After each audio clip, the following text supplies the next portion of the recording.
When my son died, I believed the universe had taken everything from me. Then his best friend called me 4 days after we scattered the ashes. Mr. Fontaine, I found a USB drive hidden in Michael's workshop. You need to see what's on it. And please, don't tell Christine anything. I think she knows I have it. Those words made my heart stop. What could Michael possibly have hidden from his own wife? But when I drove to Calgary and watched those files open on the screen, my entire body went numb. The man I raised had known he was in danger, and he'd left me everything I needed to prove it. Before we continue, please subscribe to the channel and let us know where you're listening from in the comments.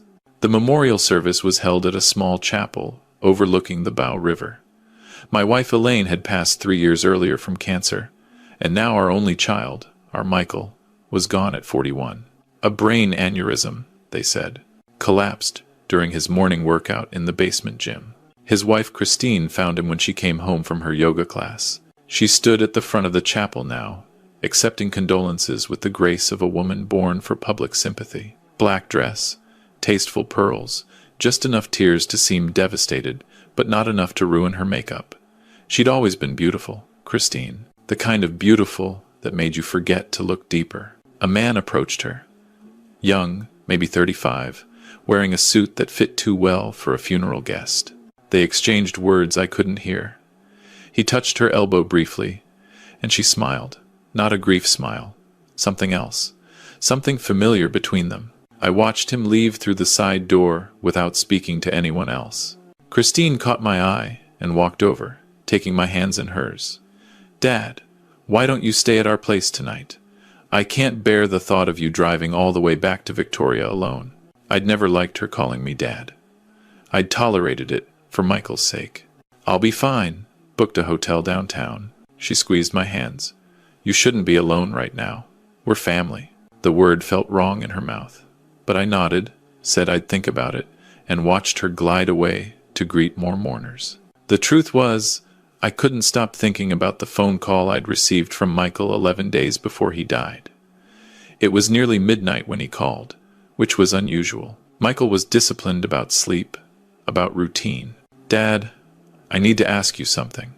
If anything ever happened to me, would you promise to look after things? Make sure everything was handled right? I'd laughed it off. You're 41. Nothing's going to happen to you.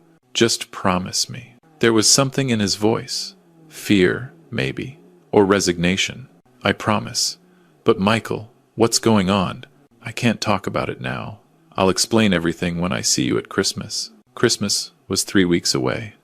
Michael never made it. The hotel room felt like a cell. I sat by the window watching the city lights blur through my tears, remembering the boy who used to help me build birdhouses in the garage, who called every Sunday evening without fail, who'd been afraid of something and hadn't told me what. My phone buzzed. A text from a number I didn't recognize. Mr. Fontaine, this is Daniel Okonkwo, Michael's friend from university. I was his business partner at the firm. I need to speak with you urgently. Can you meet me tomorrow morning? Please don't mention this to Christine. Daniel. I remembered Michael mentioning him. They'd started an engineering consulting firm together 5 years ago, specializing in environmental assessments for mining operations. Michael had spoken highly of him. I texted back. Where and when? We met at a coffee shop in Kensington, far from anywhere Christine might wander. Daniel was a tall man with kind eyes and hands that wouldn't stop moving, constantly adjusting his coffee cup, his napkin, his phone. Thank you for coming, Mr. Fontaine. Call me Robert. He nodded but didn't use my name. I found something 3 days ago. Michael gave me a key to his workshop last year, said I could use his tools whenever I needed. After the service, I went there to, I don't know, feel close to him, I suppose. He pulled a small USB drive from his pocket. This was hidden inside a hollowed-out book on his shelf. To Kill a Mockingbird, his favorite. What's on it? Daniel's face darkened. Everything. Bank statements, emails, photographs, recordings. Michael documented it all. He opened his laptop and inserted the drive. Folder after folder appeared on the screen. As he clicked through them, my hands began to shake. Christine had been systematically draining their joint accounts for 18 months. The transfers were clever, disguised as business expenses, charitable donations, payments to vendors that didn't exist.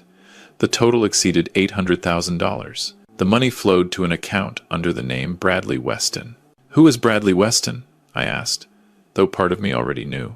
Daniel pulled up a photograph. The man from the funeral, the one with the well-fitted suit and the familiar smile. Her personal trainer. They've been having an affair for almost 4 years. The photographs were damning.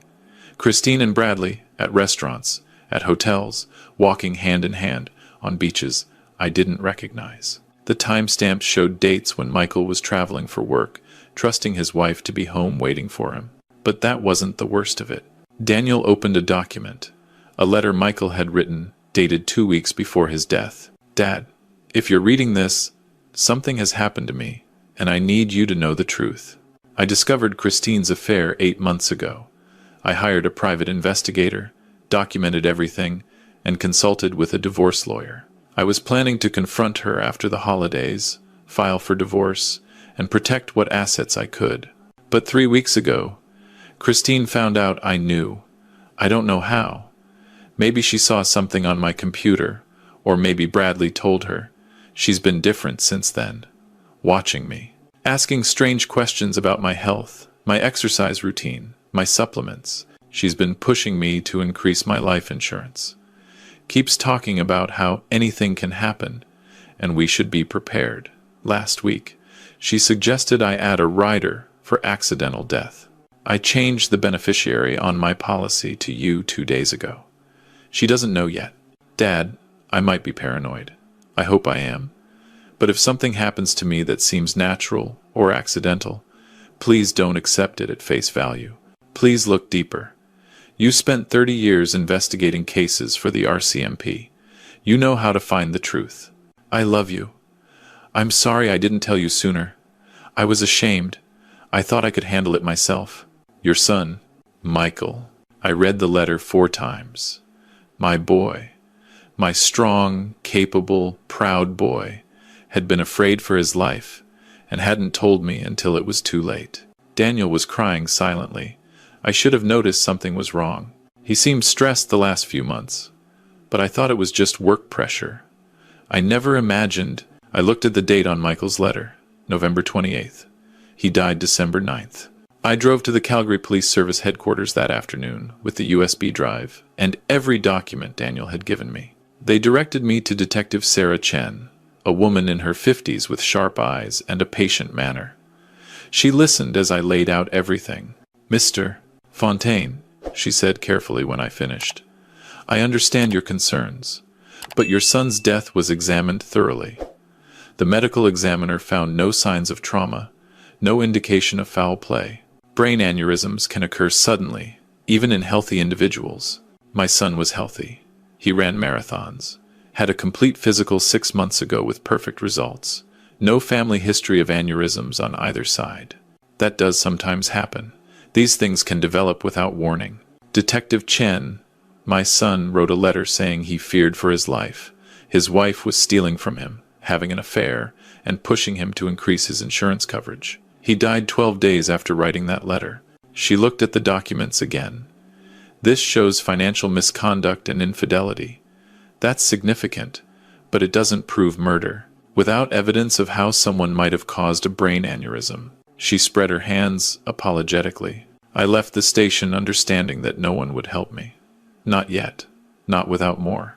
But I'd spent 32 years with the Royal Canadian Mounted Police, the last 20 in forensic investigation. I'd analyzed crime scenes from Vancouver to Newfoundland, testified in dozens of trials, helped put away murderers who thought they'd committed the perfect crime. If anyone could find the truth about what happened to my son, it was me. I returned to Christine's house that evening, accepted her offer to stay in the guest room, and began playing a role I'd never imagined. The grieving, oblivious father who suspected nothing. "Thank you for being here, Dad," Christine said over dinner.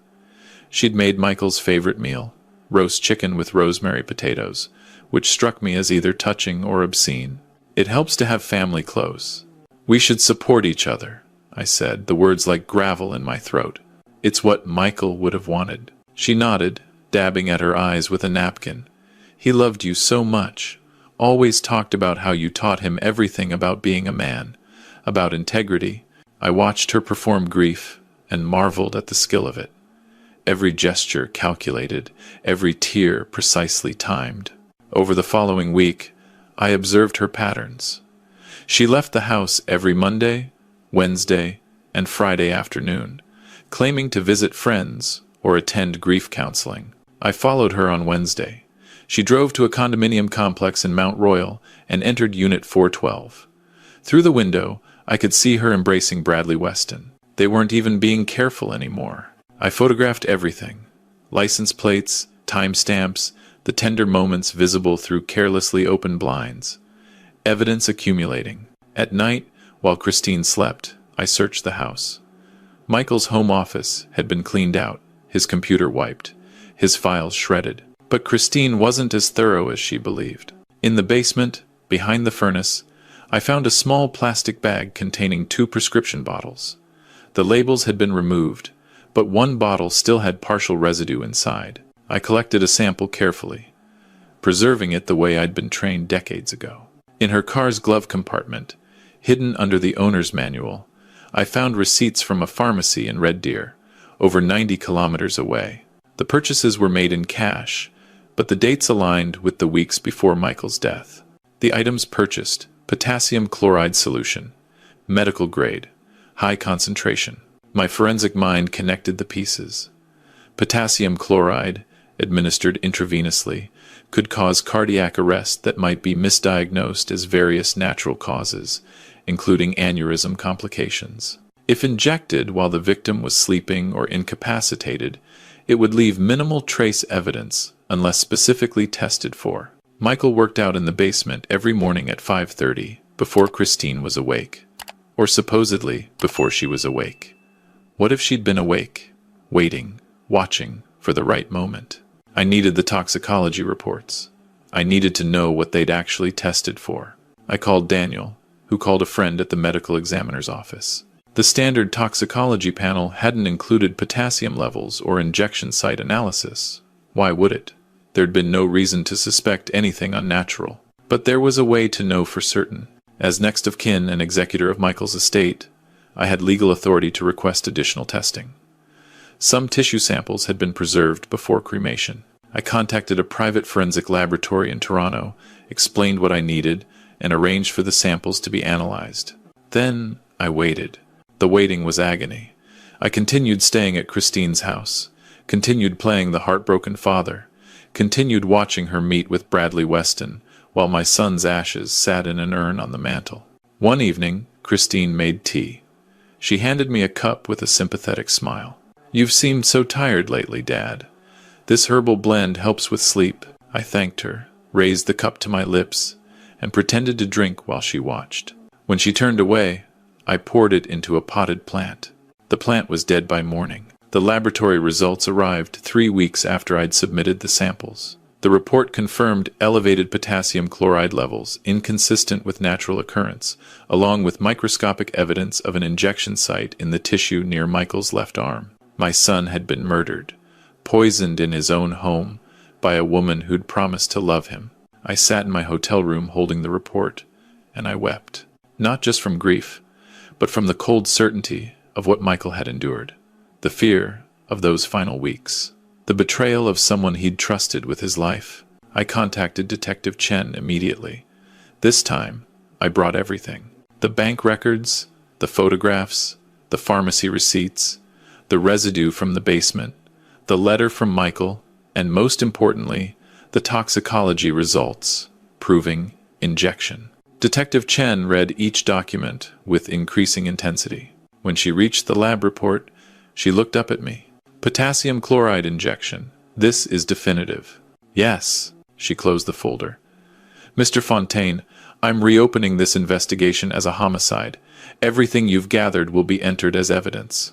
I need you to continue maintaining your cover while we build an airtight case." "How long?" "A few weeks. We need to coordinate with the Crown prosecutor, obtain warrants.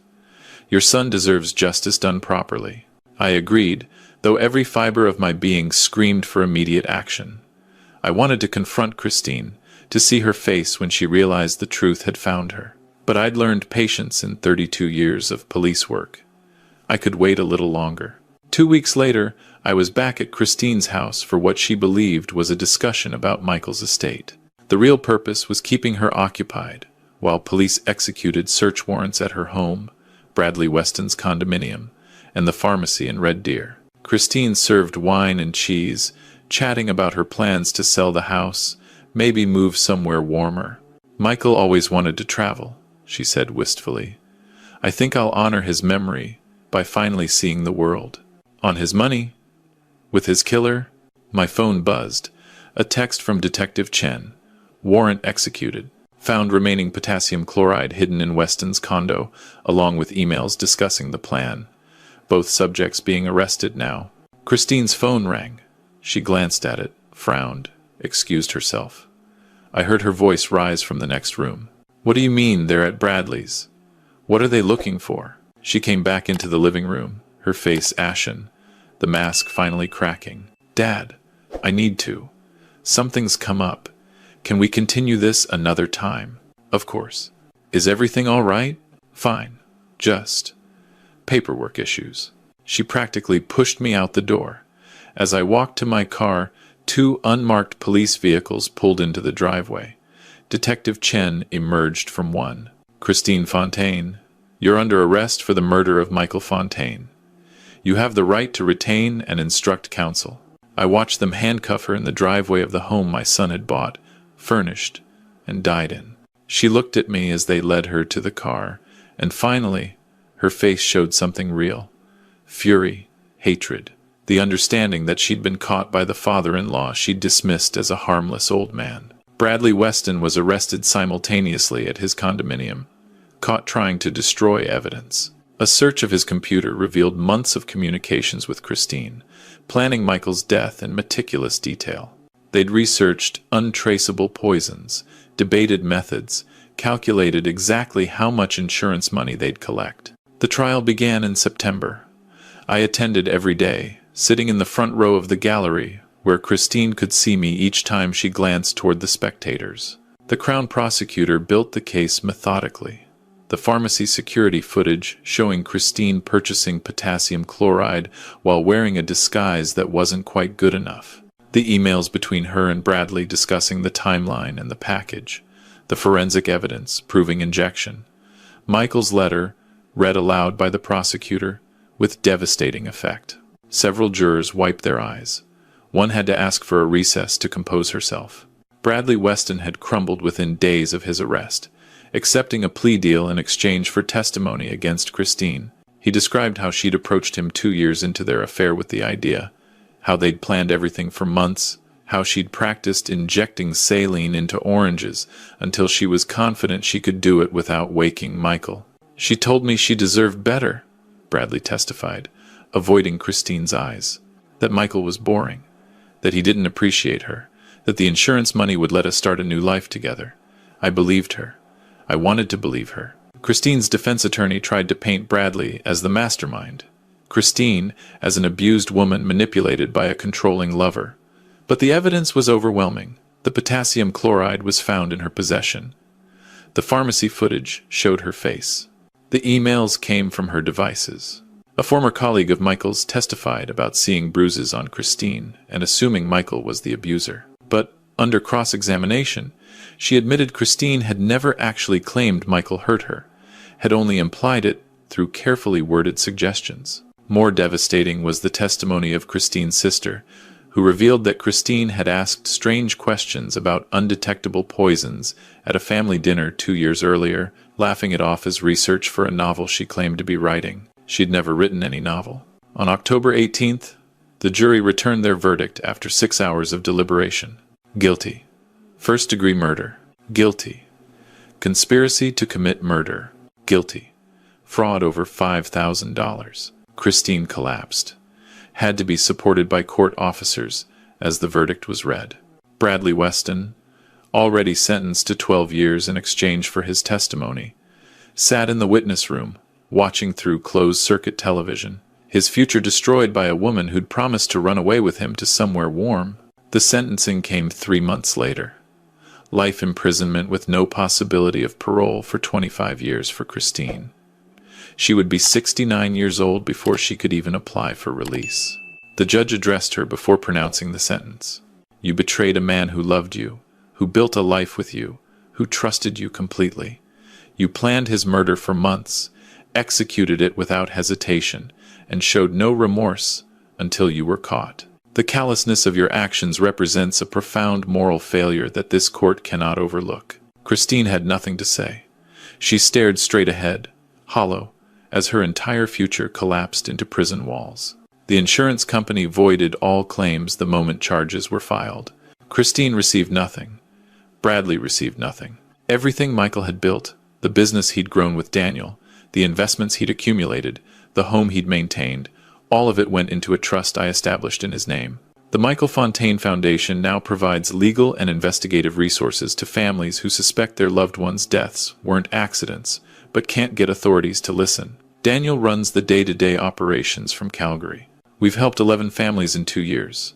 8 resulted in reopened investigations. 5 led to arrests. I returned to Victoria after the trial, to the house where Elaine and I raised Michael, where he took his first steps and spoke his first words, and grew into a man I was proud to call my son. I still keep his childhood bedroom exactly as it was when he left for university. Hockey posters on the walls, trophies on the shelf, the telescope we'd bought together when he was 12, and fascinated by the stars. Sometimes I sit there and talk to him, tell him about the foundation, about the families we've helped, about how his death meant something even though it should never have happened. Detective Chen calls me occasionally. She's sent several cases my way, families in similar situations who need guidance from someone who understands. I review their evidence, help them document their concerns properly, connect them with resources they didn't know existed. It's not the retirement I planned. Elaine and I were supposed to travel, to see the world together, to spoil grandchildren that never came. Instead, I spend my days ensuring other families don't suffer the way mine did. But there's purpose in it, meaning the knowledge that every case we help represents someone's child, someone's parent, someone's sibling who deserves the truth. Last month, I received a letter from a woman in Winnipeg whose husband was convicted of killing their daughter, based partly on evidence-gathering techniques she'd learned from our foundation's resources. Her daughter had been dead for 4 years before anyone believed it wasn't an accident. Now her killer will spend the rest of his life in prison. She thanked me, said knowing the truth didn't bring her daughter back, but made her death matter. That's what Michael would have wanted. Not revenge, but accountability. Not anger, but justice. The assurance that others would be protected, that patterns would be recognized, that killers who thought they'd gotten away with murder would eventually face the consequences they deserved. Tonight, I sit on my back deck, watching the sun set over the Pacific. The mountains of Washington State are visible across the strait, purple and gold in the fading light. Elaine loved this view. Michael proposed to Christine on this deck, under stars that seemed to promise a lifetime of happiness. The grief never leaves. It's always there. A hollow space where my son used to be, where his phone calls and visits and terrible jokes used to fill my days with joy. But alongside it now is something else. Not peace, exactly. Not satisfaction. Something quieter. Something earned. Justice served, truth uncovered. A father's promise kept. Christine will spend decades in a cell, aging alone, knowing that the father-in-law she dismissed as harmless was the one who found her out. Bradley will emerge from prison in his late 40s, broken, his youth and dreams destroyed by his own choices. Neither of them will ever benefit from what they did to my son. The money they killed for went to help others instead. Michael's legacy is families saved, crimes exposed, truths uncovered. That matters. It doesn't fill the hollow space, but it matters. Michael, wherever you are, I hope you know. I hope you know I kept my promise. I hope you know that everything you feared would be buried came into the light instead. I hope you know that your father loved you enough to spend every resource, every skill, every remaining day of his life ensuring your death meant something. That's what fathers do. We protect our children, even when we've failed to protect them in life. We carry their memory forward. We make certain their lives mattered. And yours did, son. Yours mattered more than I can ever express. The foundation helps another family every month. Each one is a victory, a small redemption, a continuation of the work Michael started when he documented Christine's betrayal and trusted me to find it. He was braver than he knew, smart enough to leave evidence, hopeful enough to believe his father would find the truth. I did, Michael. I found it all, and I'll keep finding it for others until I don't have the strength anymore.